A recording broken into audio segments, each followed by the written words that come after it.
સાથે બંને એક્સપર્ટ સાથે આપણે ચર્ચા કરીશું. અમિત, ટેકનિકલી સમજીએ, કારણ કે જે રીતે ઇન્વેસ્ટર એઆઈ ડે ને જે અનાઉન્સમેન્ટ કંપની દ્વારા થયા છે, આજે multiple bullish brokerage reports Infosys પર છે.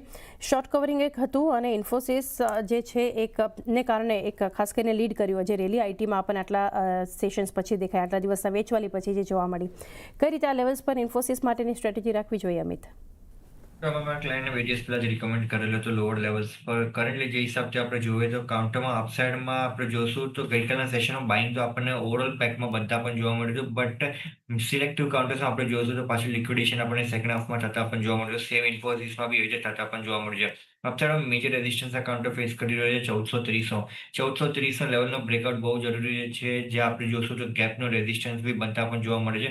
લોઅર લેવલ્સ પર એક પોઝિટિવ વસ્તુ આપણને જે થતા પણ છેલ્લા 4 દિવસના જે જોવા મળી છે, એ જે ફોલમાં એક વોલ્યુમ એડિશન થતા આપણને બાયર સાઈડનું બનતા પણ જોવા મળ્યું છે, જે કંઈનાથી થોડુંક કન્ફર્મેશન મળી રહ્યું છે કે આવનારા દિવસોમાં બાઇંગ બનતા પણ જોવા મળી શકે છે. હવે અગર લોંગની પોઝિશન ક્રિએટ કરવી હોય ઇન્ફોસિસમાં, તો ઇન્ટરડે જે બ્રેકઆઉટ લેવલ આપણને જોવા મળે છે 1410નો છે. જેમ 1410ના ઉપર ઇન્ફોસિસ આજના દિવસમાં નેક્સ્ટ 1 થી 2 દિવસ અંદર નીકળે છે, ત્યારબાદ લોંગની પોઝિશન ક્રિએટ કરી શકાય. લોઅર લેવલ્સ પર જે સપોર્ટ બનતા અત્યારે કરન્ટલી કાઉન્ટરને જોવા મળે છે 1370નો છે. 1370નો લેવલ જ્યાં સુધી હોલ્ડ કરી રહ્યો છે, ત્યાં સુધી મને લાગે છે શોર્ટ ટર્મ સપોર્ટિવ બેઝથી આ કાઉન્ટર ચાલતા પણ જોવા મળશે. અગર 1370નો લેવલનો બ્રેકડાઉન આવે છે તો પાછું પ્રેશર આપણને જોવા મળી શકે છે. સો લોંગની પોઝિશન ક્રિએટ કરવી જોઈએ 1410ના ઉપર જેમ નીકળે છે ત્યારબાદ. 1410ની ઉપર નીકળી ત્યારબાદ લોંગની પોઝિશન ક્રિએટ કરી શકો છો ઇન્ફોસિસ માટે. ખુશી, એક ફંડામેન્ટલી સમજીએ, કારણ કે જે ફ્રેમવર્ક કંપની દ્વારા છે એમાં ઇન્ફોસિસ માત્ર આઈટી સર્વિસ પ્રોવાઈડર નહીં, પરંતુ એઆઈ ફર્સ્ટ ઓર્ગેનાઇઝેશન તરીકે કામ કરશે એ રીતે આવતું જોઈ રહ્યા છે. કઈ રીતે એક ફંડામેન્ટલી વ્યૂ કંપની પર રહેશે આપનો?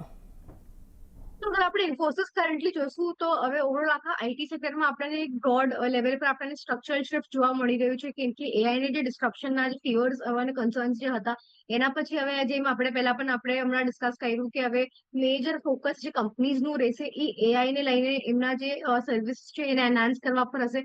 અને ઇન્ફોસિસમાં આપણને હાલમાં ઈ સેન્ટિમેન્ટ ઘણું સારી રીતના પ્લે આઉટ થતા આપણને દેખાઈ રહ્યું છે. કંપનીએ એન્ડોટ્રોપિક સાથે પણ કઈ ડીલ સાઇન કરી હતી, જેને લઈને આગળ ચાલતા કંપનીના જે એઆઈને લઈને જે સર્વિસીસ જે કંપની પ્લાન કરી રહી છે આપવા માટે, AI first value added services જે બધા એન્ટરપ્રાઇઝીસ અને કંપનીઝ અને કંપની સોલ્યુશન્સ હેલ્પ કરશે સોલ્યુશન્સ આપવા માટે એઆઈને લઈને ડેવલપમેન્ટ કરવા. સો એના કારણે કંપનીનું જે રેવન્યુ વિઝિબિલિટી છે આગળ ચાલતા ઘણું સ્ટ્રોંગ થઈ રહ્યું છે. અને જેમ આપણે જોયું પણ છે, રેપ્યુટેડ કંપની છે, one of the largest lead IT solutions કંપનીમાં કંપનીનું નામ આવે છે. કંપનીનું માર્કેટ શેર પણ ઘણું સારું છે. અને આગળ કંપની જે એઆઈ ફર્સ્ટ ફ્રેમવર્ક લઈને હમણાં જે આવી છે, એ આગળ ચાલતા હજી સારું એવું વેલ્યુ એડિશન કરી શકે છે કંપનીના રેવન્યુના ઉપર, અને વિઝિબિલિટી ઘણી હજી સ્ટ્રોંગ થઈ રહી છે. સો FY30 સુધી એવું માનું છે કે $300 to 400 બિલિયન નું અહીંયા એડિશન થઈ શકે છે, જે કંપની આ નવું ફ્રેમવર્ક લઈને આવી, અપ્રોચ લઈને આવી છે એના કારણે. કેમ કે ઘણા બધા કંપનીઝને હાલમાં સર્વિસની જરૂર પડી રહી છે, અને આપણને ઇન્ફોસિસ જેવા મોટા કંપનીના તરફથી આપણને આ એક પગલું જોવા મળી રહ્યું છે આવા સિનારીઓના અંદર, જે આપણને ઓલરેડી એઆઈને લઈને થોડા ફિયર્સ અને કન્સર્ન્સ હતા. સો હમણાં એઆઈ વેલ્યુ અને એડેડ સર્વિસીસ જે હશે એ આવતા સમયમાં ઘણી ઇમ્પોર્ટન્ટ થઈ જશે, અને ત્યાં જ હમણાં કંપની એમનું ડેવલપમેન્ટ અને એમનું કામકાજ કરી રહી છે. સો કંપનીના જે ક્લાયન્ટ્સના વિન છે, ડીલ વિન્સ છે, કોન્ટ્રાક્ટ વિન્સ છે, એ હજી હાયર સાઇડ આપણને આ ફ્રેમવર્ક પછી આપણને જોવા મળી શકે છે, જેના કારણે કંપનીની પ્રોફિટેબિલિટી અને રેવન્યુ વિઝિબિલિટી હજી સ્ટ્રોંગ થાય છે.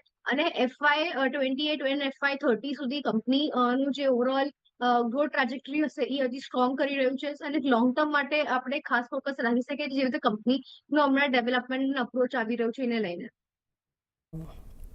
એક વ્યૂ ઓવરઓલ ઇન્ફોસિસ માટે એક ફંડામેન્ટલી પણ એક પોઝિટિવ અને એક ટેકનિકલ પણ આપણે ચર્ચા કરી. એક